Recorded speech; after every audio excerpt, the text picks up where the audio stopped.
Yeah, so what we were trying to do is make sure that get solar in people's vocabulary, give them the basics before they call a solar company, and to talk it up among all your friends. So a little bit about what solar is, what are the benefits, how does it work on your house, what are how much do you really need? So I thought of something later in the day, Dharma, that I didn't say the first time. So I'll say that now, or when we get to that. What's the cost, and then consumer tips. So this is the Mike. If you've seen this, let me know, and I'll end it. But it's kind of it's been around since 2011, I think. This Department of Energy. I have seen it, but it's been quite a while.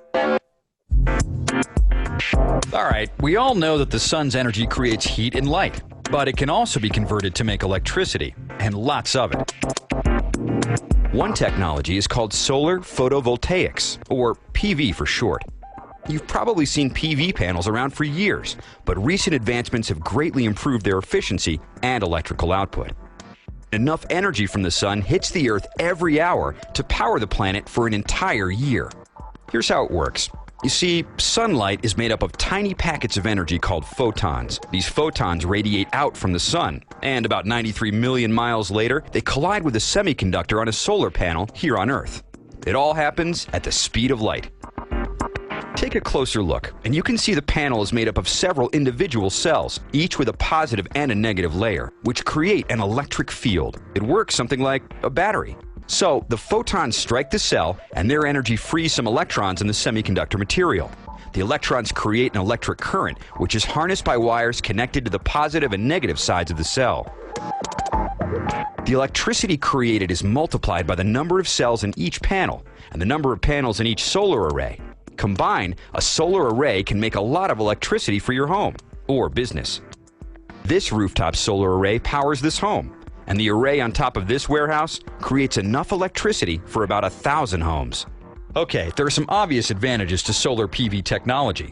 It produces clean energy, it has no emissions, no moving parts, it doesn't make any noise, and it doesn't need water or fossil fuels to produce power. And it can be located right where the power is needed, in the middle of nowhere.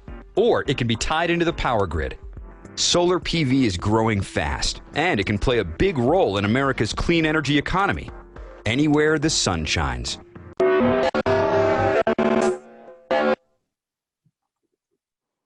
So that's a pretty nice video, and it's kind of, so far it's been kind of timeless because it doesn't try to go into the cost or anything. So all the stuff is still relevant. I think it was 2011 or 2012 that it was produced, and the link to it, to their Department of Energy website, was in that YouTube link. So we talked a little bit about the benefits. I always think it's a little bit interesting though, because it says, really there's no moving parts, but they say that in the video right when they're showing that ground mount rotating thing. So it's a little bit different. But anyway, for most systems.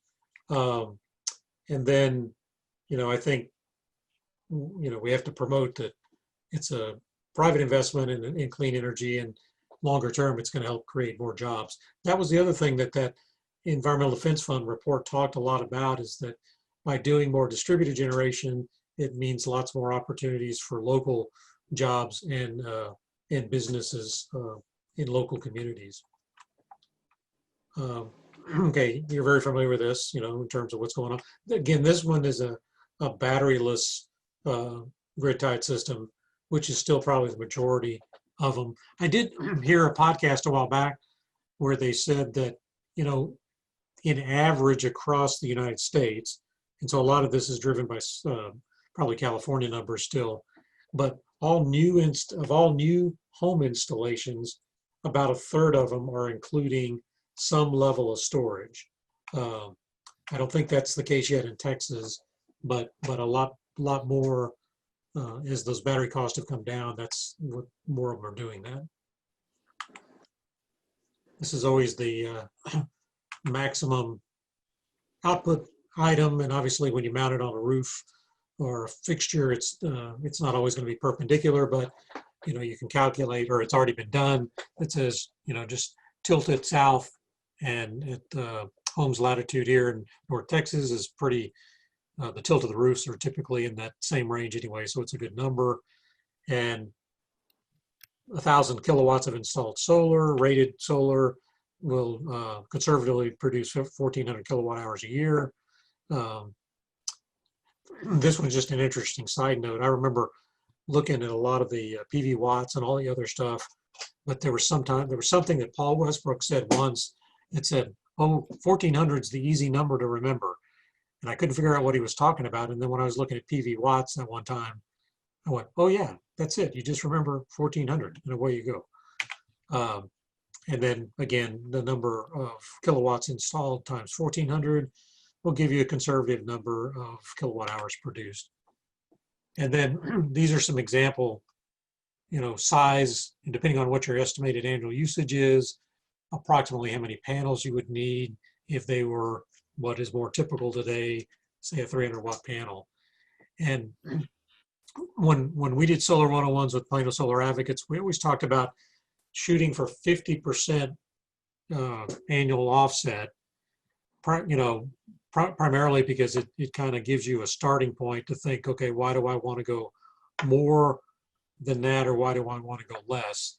And one of the reasons 50% is kind of a good starting point to think about is that if you can whack your bill by 50%, then when you get a suggestion to get another 3% or 5% reduced due to energy efficiency, you're typically a lot more excited to say, what can I do based on the size system I've got installed to help it power more and more of what I'm producing. So, when you're contacted by a solar company or you reach out to them, they're always going to try to sell you the most they can. So this is a way to kind of temper that, at least in the early conversation. Some cost numbers, again, these are just key things to remember. You didn't get any utility incentives in Tri-County, do you? No. Okay, I didn't think so. They had light bulbs at one time, but they said since the energy cost has gone down so much, they did away with that. Yeah. And so we talked a little bit earlier about this morning session about purchasing and financing and leasing. So ITC is phasing out. It's hard to believe. We're in 2020 already. In 2023, the residential phases to 0. The commercial stays at 10% because it was like that before this extension went into effect. I would think it should always be nice to have 10% for residential. And then this is where we kind of went through some reference, good practices when you're going to do a major investment. And then C has still got some really good reference material out there. And that was it. I've had an idea for a while that I think it would be good for some startup business that are in the solar industry. And that is, I believe that, 80 or 90% of people could have a small solar system in their house that is not connected to their existing house system. Say a small little 1K unit that has its own battery and its own inverter. And take a couple of the loads off of your main electrical panel, like for one thing, your refrigerator, say some lights that you really want to use all the time, like in the bathrooms, or 1 or 2 sockets. And that can run off of that continuously and take a little bit of load off the house. The benefit of that is when you have power outages, tornadoes, hurricanes, thunderstorms, you still have power in the house, just the refrigerator still runs, you can still keep your phones charged, you can still plug your TV in and keep it going. I think that would make a good business case, plus you don't have to go through all the different permittings that utility companies require because it's not connected to the utility company. That's just an idea and a thought that's been swinging around in the back of my head for quite a while. Yeah, no, it's an interesting point because I think most people, when they think of it like a small system, they kind of say, "Oh, will it power my air conditioner?" which is one of the biggest loads that you've got. But in the case of, like you're saying, power outages, the things you don't want to go out are things like your refrigerator or freezer. And most of the time, those are not horrendous loads, right? Right, they're not. And When you're talking about air conditioner, if you do have, say, a 1,000 watt unit, you can even put in a dedicated window unit, a little 6,000 BTU window unit that can run you, keep at least one room cool if there is extended power outages. yeah, yeah. But I kind of like that idea of the refrigerator and a few lights, and and it's something that could charge your electronic devices. Yeah, that would be kind of interesting. I think there was one company that was trying to sell like a panel with embedded lithium ion, like on the back side of the panel, and it was meant to be, a couple 100-watt system or something like that. I can't remember now what the name of the company was, but they never, as far as I could tell, they never perfected it or got it sold. But Well, I could understand why. If they want to put a lithium ion battery on a solar panel, lithium ion batteries are really susceptible to temperature changes. yeah. And panels get real hot during the summertime, and during freezing conditions, those batteries do not like cold weather at all. It can actually destroy them if you try charging them when they're below freezing. Yeah. No, Larry, there are 3 questions in the chat box. The first one, what is the lay of the land in terms of panels replacing shingles?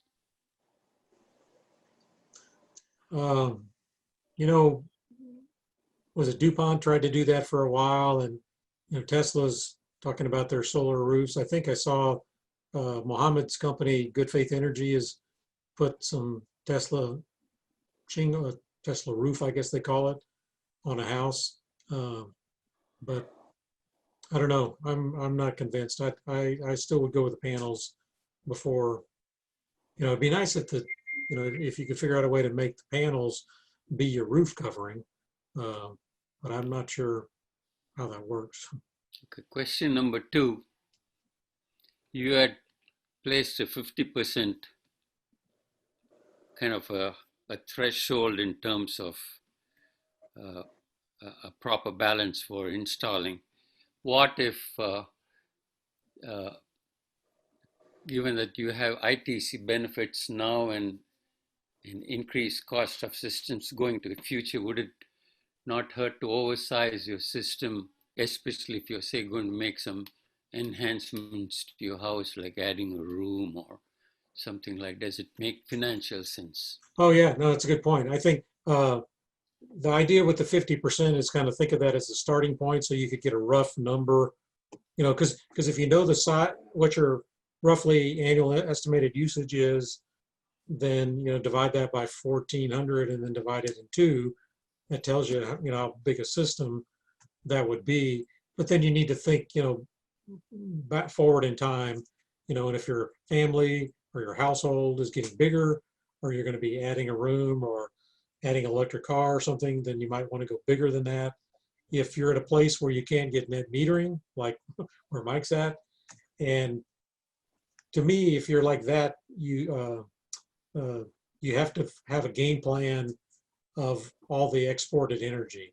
And so if you're going to end up giving a lot of it away, then, and you're not going to put batteries in, then you don't want to go very big. But if you're in a place where you can get net metering, and even if the net metering rate is higher in cost of per kilowatt hour, you almost don't care. I mean, if you're 100% offset on an annualized basis, and you're going to get paid for everything you export the same amount for what you import, then you don't care if you're 10 cents a kilowatt hour or 20 cents a kilowatt hour, because it's all going to wash out, right? So if you have a good net metering program, then yeah, it's easier to go to 100% and not worry about what the cost per kilowatt hour is, because it's going to wash out. The cost of borrowing money and everything else is low, so possibly an oversized system in excess of what you might really need. Yeah. Mike, Well, you were saying something? Yeah. Well, there's another part of that. If you start out with a 50% system, it's going to be a lot more cheaper than 100% system upfront cost. If the 50% system is made to where it is expandable, and later on you decide you want to add more, it would be a lot easier to add more later on. So you can bring it up to 80, 90, maybe even 100% over a period of time without such a huge upfront cost. Yeah, and you know, I think Dharma, to your point, is with borrowing costs low now, then that may be a trade-off. If you're paying as you go, And then also might as well. ITC benefits. Yeah, yeah. The ITC benefits too. The next question is, what's the status of solar and use of DC-based gadgets? Is that something in the offing? Again, it falls in the context of your power needs will be lower for DC-based systems like refrigerator, air conditioning, etc., which means that your solar system will be a lot smaller too. So there's an optimization. Mike, when you were talking about that idea about, you know, a small system effectively off grid, were you thinking about a DC refrigeration or not necessarily? No, there are DC refrigerations out there, and they make them for the RV world and stuff like that. They are harder to come by. You can't just go to your local box store and get them. They are more energy efficient, but the other disadvantage is they are 2 or 3 times more pricier than a conventional system. So converting the low voltage DC into AC for me is more beneficial because AC systems are relatively available anywhere. And as long as you stick with Energy Star appliances and stuff, I think that is the better choice. Yeah. Now on smaller things like maybe LED lighting and things like that, you know, that is very viable. Yeah, it's interesting for the lighting and really small things. You know, the USB powering is kind of used all over the place now. I think I haven't looked at the technology or whatever, but it seems like the cost delta that you were talking about between the DC and the AC appliances is primarily due to the volumes. The volumes of the DC are just so low that you never get the economies of scale that you do with the more traditional. And if, you know, Dharma, where I've heard more of the DC stuff getting traction is in commercial lighting, you know, kind of systems. You know, you see a little bit every now and then about home related DC distribution, but it doesn't seem to get any staying power from what I've seen. Right. And the other problem with DC, since it's mostly a lower voltage, if you're going to run bigger items on it, you really have to upgrade the electrical system to be able to carry the higher amperage. And the price of copper has really gone through the roof. Yeah, good point. Yeah, good point. Larry, one more question's come up with respect to new homes that are being built. What's the status with regard to making them solar friendly? You know, I haven't specifically pushed that in a while. Me personally, but it just seems like such a huge opportunity that we haven't been able to figure out. There are some of the big, the builders, you know, the large Lennar and some of those that are building some solar ready homes or homes with solar, but it really, you know, where I live here in Plano, and you look at all of these newer communities growing up in northern Collin County, and all of these houses are being built like they were built in, you know, big snow country, and you have to have, you know, 50 different roof angles and all this other stuff, and they're never going to be suitable for solar.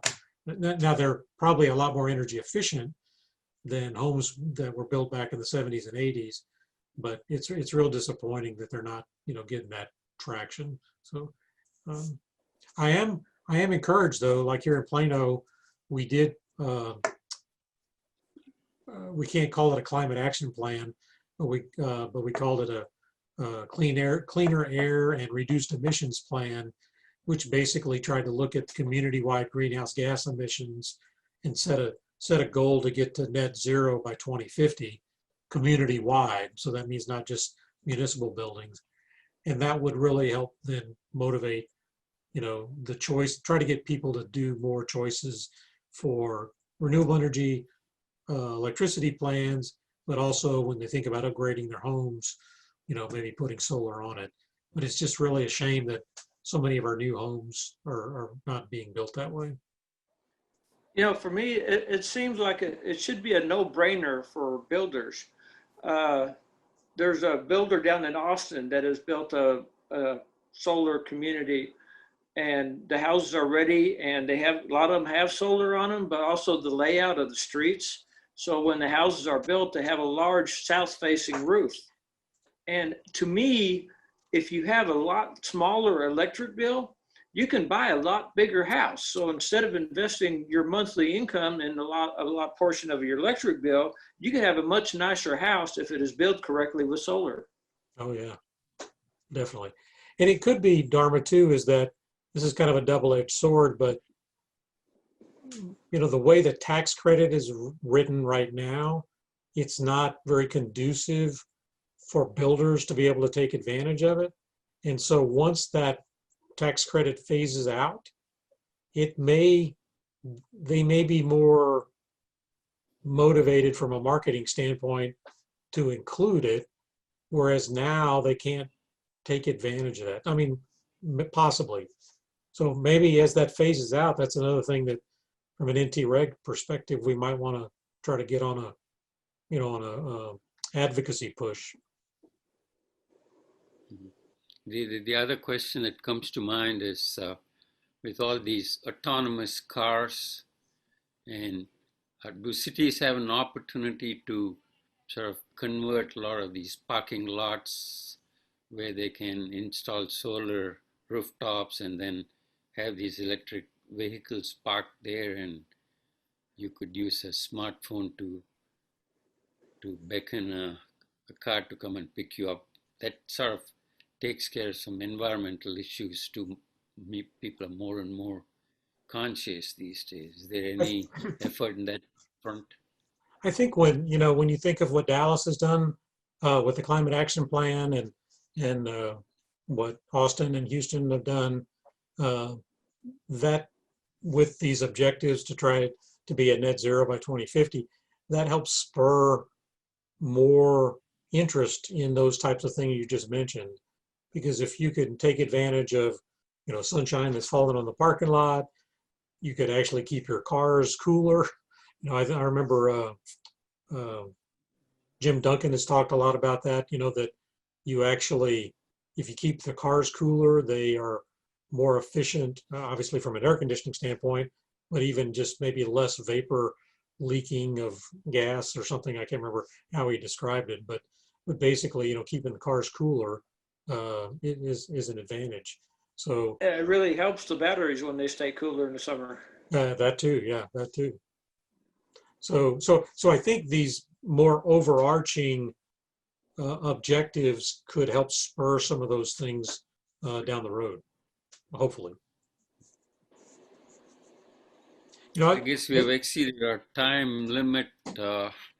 So Larry, thanks once again for your presentation, and Sure. it was enjoyable. Yeah, Mike, thanks for joining. Hopefully we can now go enjoy the rest of the day outside, right? Yeah. Well, thank you both. Okay, have a good one. Okay, bye guys. Bye-bye. Yep. Bye. Bye.